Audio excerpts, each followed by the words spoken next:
Stage 8 is about putting together the 6 dampers and the front axle. I'm just going to put together one of these. I'm going to spare you me doing all 6 of them, and then if by magic all 6 will be done.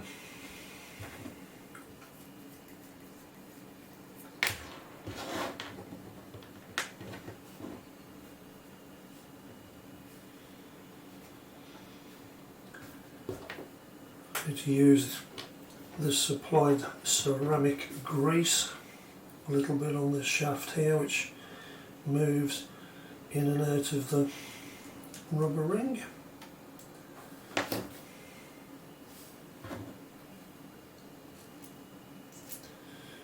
The pin itself has got a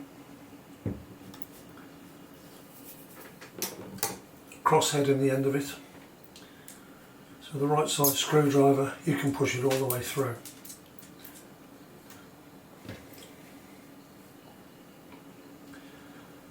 Plastic part goes on the end, gets quite stiff towards the end, so I just hold it with a pair of pliers till it goes to the end, like that. Spring inside, cap on the end, just screw up tight, and that's it. Job done. And there you go, and voila, all 6 of them done.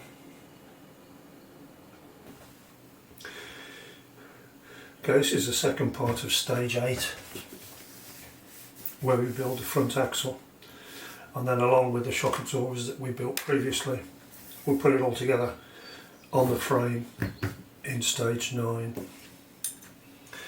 So let's have a look at the axle. Hopefully you can see that there's no hole that side, but there is a hole that side, so there's a specific way around that it has to go. There is a threaded hole. That's because these little hangers go on there, and these are the little items that you can file a little bit out of here to give your steering a little bit more movement. We'll come on to that when we've got the steering built. A little mod that we can do. Springs will go underneath. These pieces go on the top. U-bolts and nuts. Pretty straightforward stuff.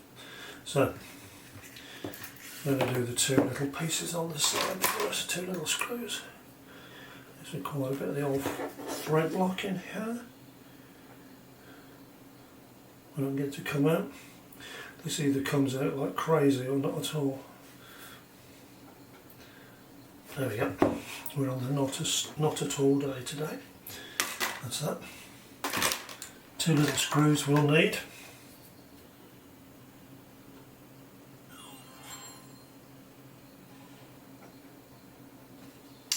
Nothing that I may forward.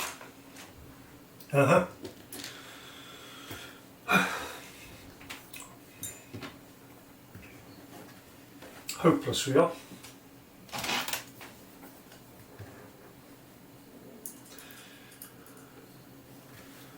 Couldn't see them for looking.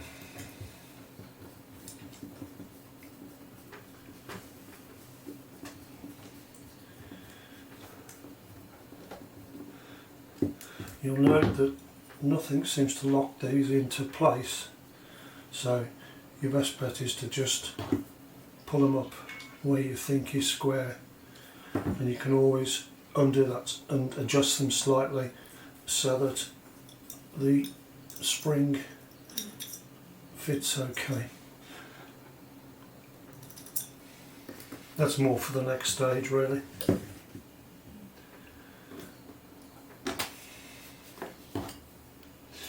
Right.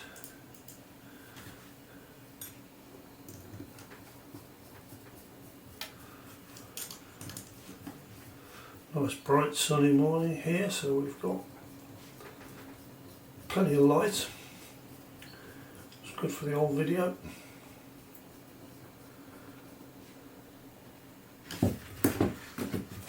Clearly you can see that one's not quite straight.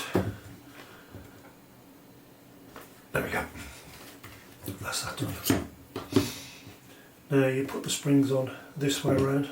There is no front and rear, they're identical. That fits into that hole there, like so. Then you've got to put these two underneath. So we do them from, start again. We do them from underneath, one there, and one there. Just hold them together while you put the top plate on, like so. Put the 4 nuts on. The U-bolts won't go on the axle that way, they'll only go over the spring, so you can't put them on in the wrong place. Get these down as far as I can. Again, if your springs are slightly out of alignment, as you can see, you can move them that way. You can always undo these, adjust your springs and then tighten them back up again at a later stage. All these little tips all help to just let your model run better. Let's find the trusty Tamiya spanner.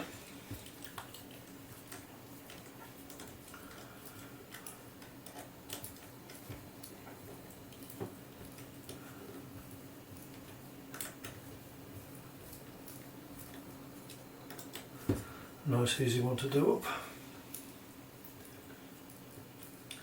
Okay, they're not massively tight. Don't need to be. That one loosened up a bit. There we go. That's one. Now, if you look at that, that doesn't quite look square.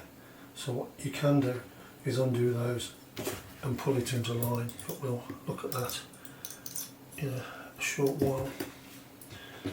First off, I just want to do this.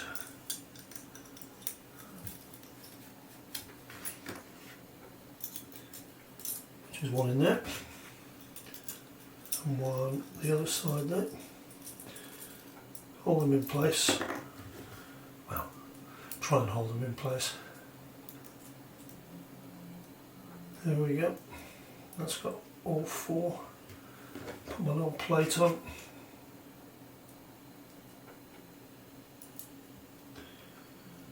There we go. Just to get them in line. Oops a daisy. Try not to lose them.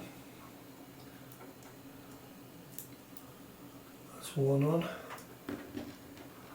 Once you've got a couple of screws on, they're not going to go in, a couple of nuts on, they're not going to go anywhere, which is good.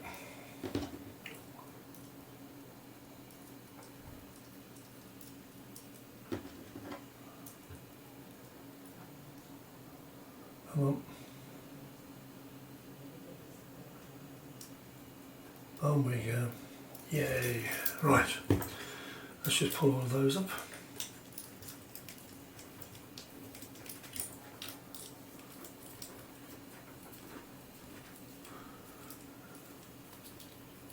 I like these little locking nuts. I don't use them all that much. You save a lot of thread lock if they use more of them. Perhaps it's expensive for them, so they don't. Okay, little thing I do now is to, I mean, you can use your map or anything. You may not be able to see that on the camera. If I just put those in line, those two at the moment are like that, exaggerated. Quick sip of my coffee.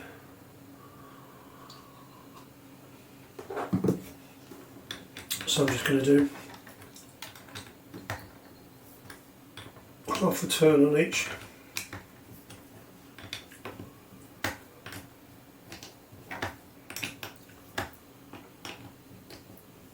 There you go. That should allow them to just twist a little bit more. So let's get that one just on the edge of there, and that one on the edge of there. They're actually spot on now, back in line. Yep, happy with that. Just hold a bit of pressure there for a minute. Simple thing to do, but when you come to put the springs on and line them up in the next section, if you don't do this, they're a bit hard to do, they'll be out of a line. This one, let's just check that again.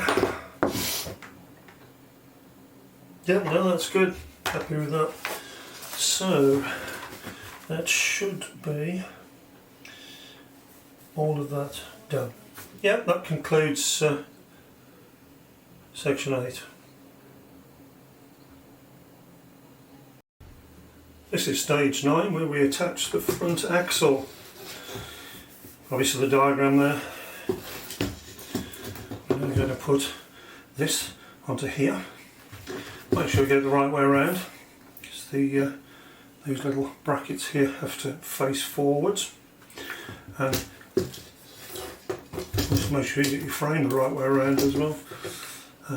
Just checking I've got everything there how I want it to be. Yep. This is going to go between these. See the way those dropped into there properly?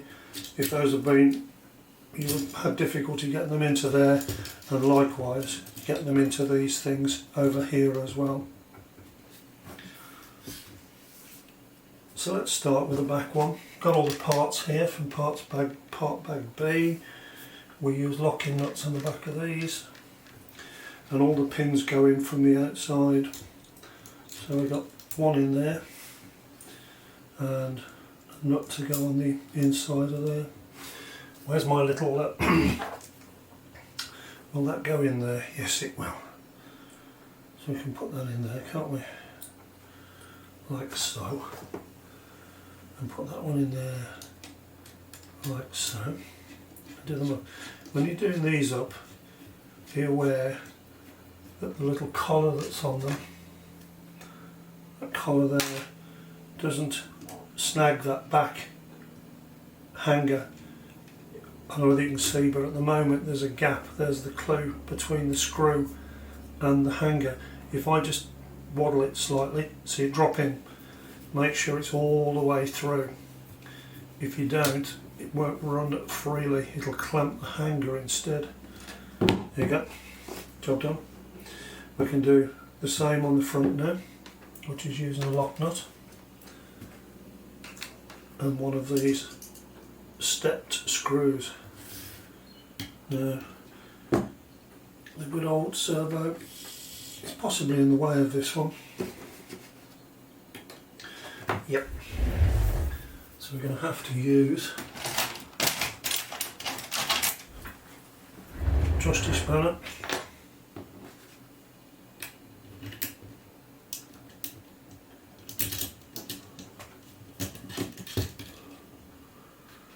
What I'm going to do here is just push that nut against the back of there, which is a great way to get it flatter so that threads start properly. There we go, make sure that's gone all the way through, and use the spanner instead. There we go. And you'll notice now that that's there, and that's where we're going to put the shock absorber in a minute.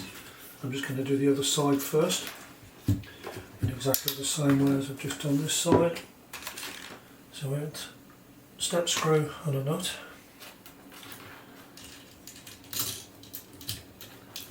Make sure it goes all the way through, although we're probably going to back it off to get this on.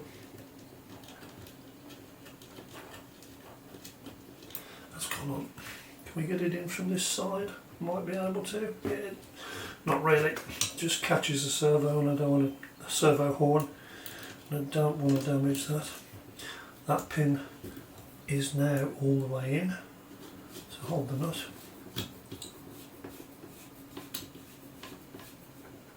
There we go. Just checking that's still on camera if you saw me twisting round. One at the back now.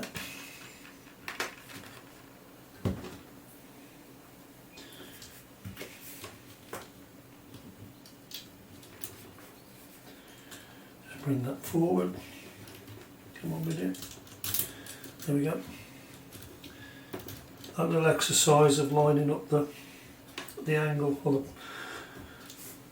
getting them parallel pays dividends just there, because it makes it so much easier to put these on. One of them things you learn from experience.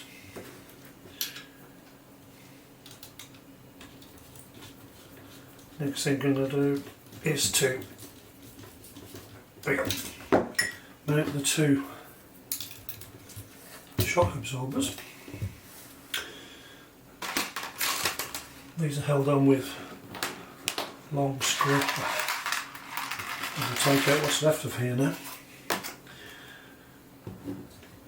If we will look at the diagram, make sure that we get it on the right way around.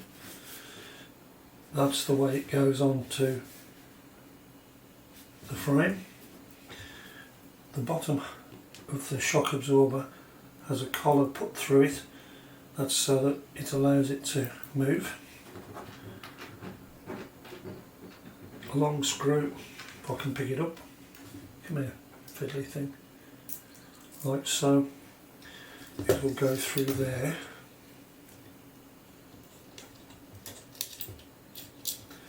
If I don't drop it, it will do. There we go. And on the other side of it, if it'll just stay there, it's going to have just a little bit of thread lock because it's got a flange nut on it. There we go.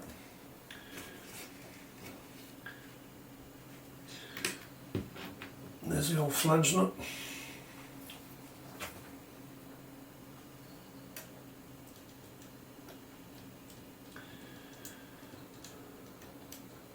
I'm just going to go on square and laughing. There we go.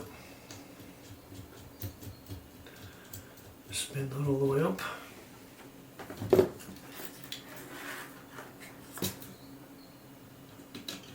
I like the flange nuts because they just dig in and hold.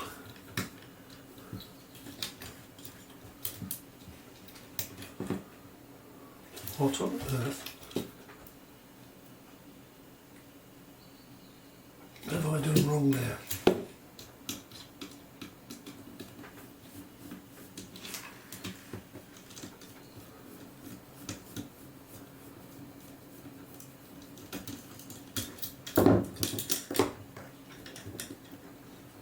It would help if I put it on the right way around.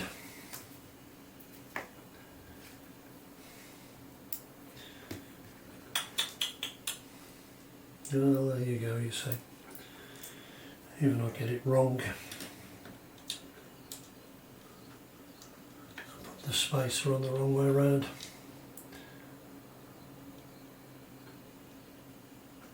Come on, my beauty. There we go. Try and get it right this time, shall I?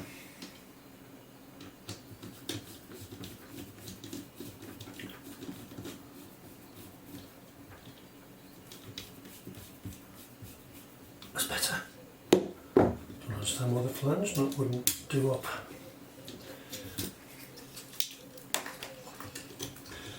And the other one goes through there now using one of these. And a locking nut on the inside. Oh, on first time. Well done, that man.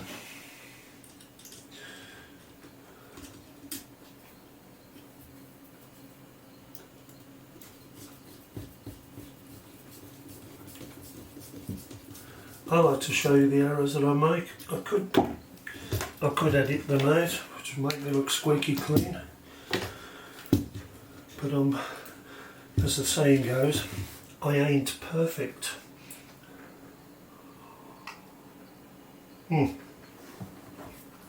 Excuse me, quick swig of the coffee. Let's see if I can put this one on the right way around.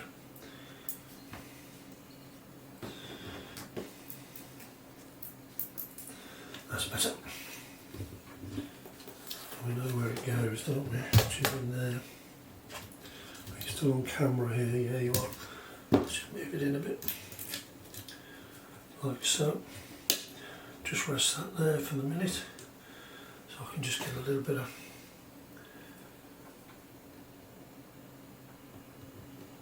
There we go, minute amount on there, flange nut.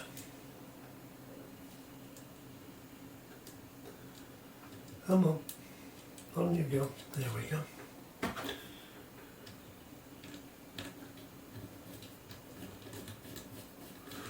As I was saying earlier, I like the flange nuts with their serrated inner edges because they lock quite nicely without any problem at all. Pin in the bottom. You notice all these pins all face outwards. Yep. Don't need any thread lock on this one. It's a lock nut.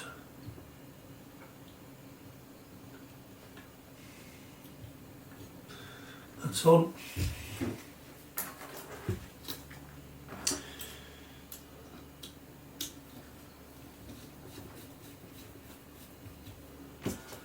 Once I've got it started,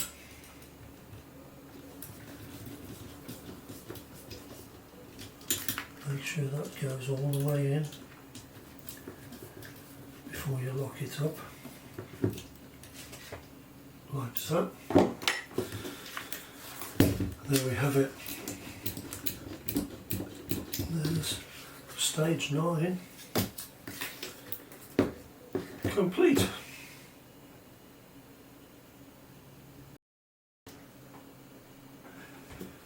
We're now going to do stage 10. I'll just move the book up a little bit.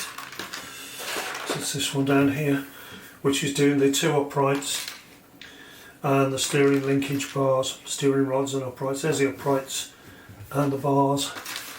There are 2, 1, 2. The ends that go on the bars and the ball connectors that go on the end of them. These parts E8 and E9 are handy. Just a small tip for you. You don't have to do this, but I use one of these Sharpie permanent marker pens, which is a 1mm one. You get them ever so cheap off the net. And I don't know whether you can see that, but I just marked them. That one's got an 8 on it, and that one's got a 9 on it. Yes, you can look at the diagram and try and work out which way around they go, but it clearly says on the diagram, you know, E8 and E9, so I can easily tell which one's which. Let's start with E8. Now we need to put one of these ball connectors into it, so we need to get it the right way around as per the diagram, which is like that. The ball connector goes through there, has to have some thread lock on the other side of it. It would do if it didn't fall out. The reason I don't put the thread lock on before I put it in is that thread lock apparently isn't good for plastic. It melts it or does something to it, I don't know. I've never seen it happen, but apparently it can do, so I don't tend to put it on first because you'd end up with it all over the plastic. There we go. First fiddly part done. Okay, they don't have to be massively tight because you've got thread lock on them as well. That's number 8 done. So look at number 9 now.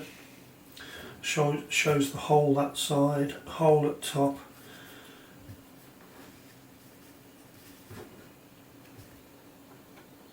That's the way that one is. Whoops a daisy. That's the way that one is. And this one has got 2 balls in, because there's two rods connect to this one piece. So we start with the one at the back, which goes down that way.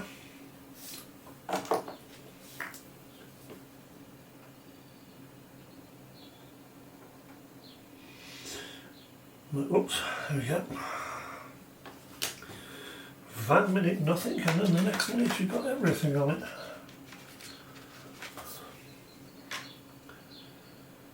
Try and get the nut where we want it, which is there. Do most of it by hand. There we go. Now the other one goes in the reverse way, which is in there.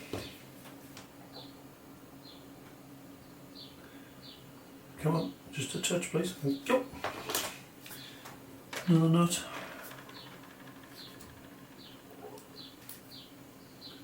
Just goes in there.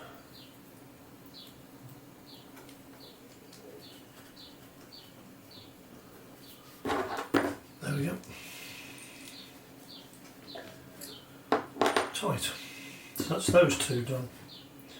The next thing we've got to do now is build the two rods. Specific gaps required between these. We'll start with the big one first. You can use the diagram here, or if you don't trust the diagram, get yourself a little steel ruler, worth its weight in gold, that little ruler. That and a vernier. Get yourself a cheap set of digital calipers. I think that was only about £15 to buy, but it's great when you're confused about what size a screw is, the diameter of a screw or the diameter of a drill to do a small hole in the bodywork. It's brilliant for telling you. This has got to be apparently 91. You might end up adjusting this when it's on the truck to get the wheels exactly where you want them, but as a general starter this is very good. Almost there. About there I'd say. That was a good guess. It's bang on 91, and the two ends have to line up with each other. That's that done. This is an interesting one because you screw these on here with a 0.5 mm gap left in the middle, which quite honestly what I do is I do them all the way up and then just back them off a bit.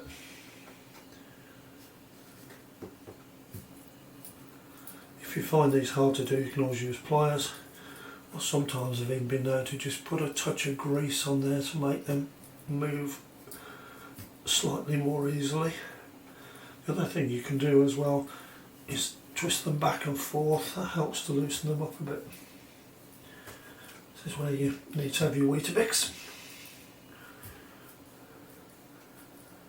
I'll get this all the way in and then back it off by 0.5 mm. Virtually can't see 0.5 mm. So there we go. We're all right the way in there. It's probably 2 turns. Just have a look at my trusty gauge to move down here where the 0.5 mil is easier to see. Yep, that's bang on 0.5 mm. And again those go in line with each other. Stage 10 completed. The last part of the work we need to do on the front axle will be to fit the uprights, the steering uprights and stub axles. And this is stage 11. I've already took the parts out here, ready? So, which one are we going to start with? We'll start with the left hand one, which is the one with the 2 ball connectors on it. Always useful to line your truck up as per the diagram so you get it the right way around. That goes in there like that. We use one of these stub axles which will go in there. Then there's a pin that goes through from underneath which has to have grease on it. Only the pin needs grease on it. You don't need grease on that because it doesn't revolve, it doesn't turn, it just stays there. So where's my grease?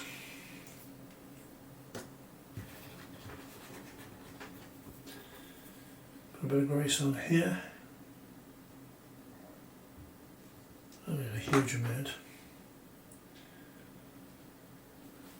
because if you do put too much on it, it just comes off when you try and fit it anyway. You try and do now is a fiddly part. is just try and line everything up as it goes through, like so.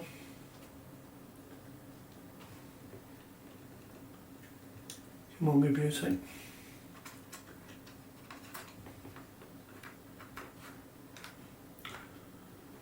Why isn't that going through there?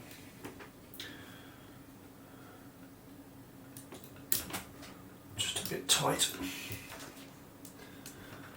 Unusually tight, they're normally going quite easy those. Never mind.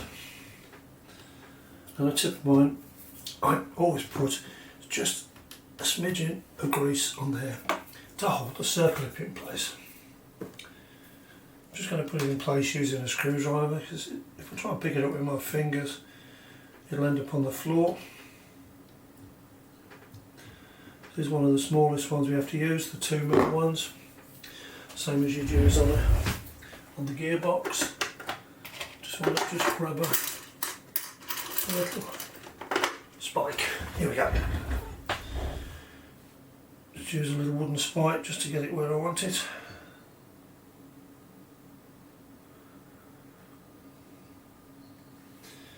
And on my beauty, get it into a position where I can do it up with the pliers. Nice thing is the grease holds it there as well. And click. And there it is in place. First time lucky. I will confess I've had a few of them ping across the room. So be ready for that. On this side here, let's just make sure I get it the right way around first before I turn it around, because getting the circlips off can be a pain. That has the longer arm facing forward, so that's fine. Get it where I want it, which is like that. There we go. Pin's going through from this side, which is there.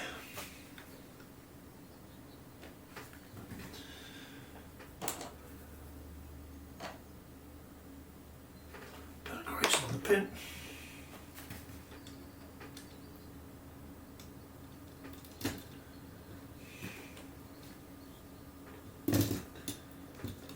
That one went in a little bit earlier.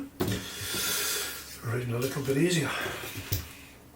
A little bit of grease on there would do nice to just hold that. Circle it.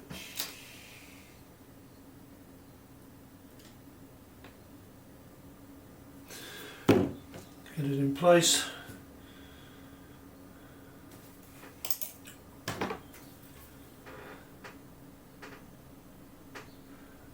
Gently squeeze it. Didn't that go well?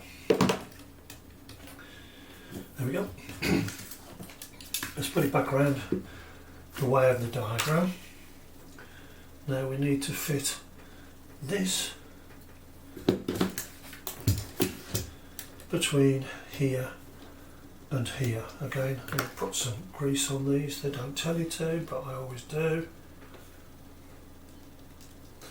Can't see why not. It is a moving part after all. If you're strong, you can just click these on with your fingers. If you're a mere mortal like me, come here. You just click it on like that. And the one this side.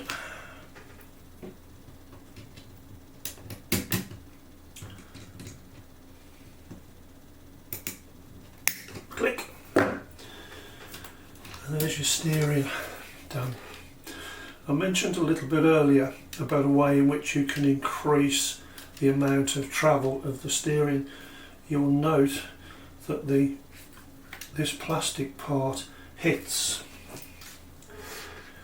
that side or the outer side of this piece of metal here. What I do So we'll be taking those off again and just grinding a little bit out of there, and then eventually this rod will just more or less touch the inner one. You'd be surprised, that gives you an extra little bit of movement. You can't get any more than that because the tyres would touch the springs on the side anyway, but that little bit helps.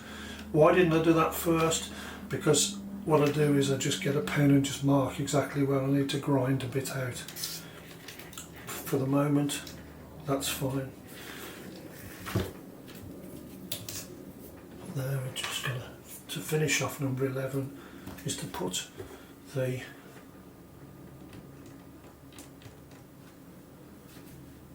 linkage to the steering servo.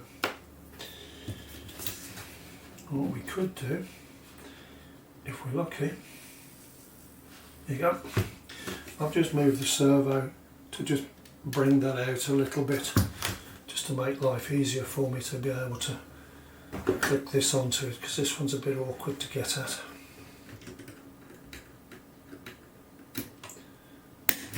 And let's do anything to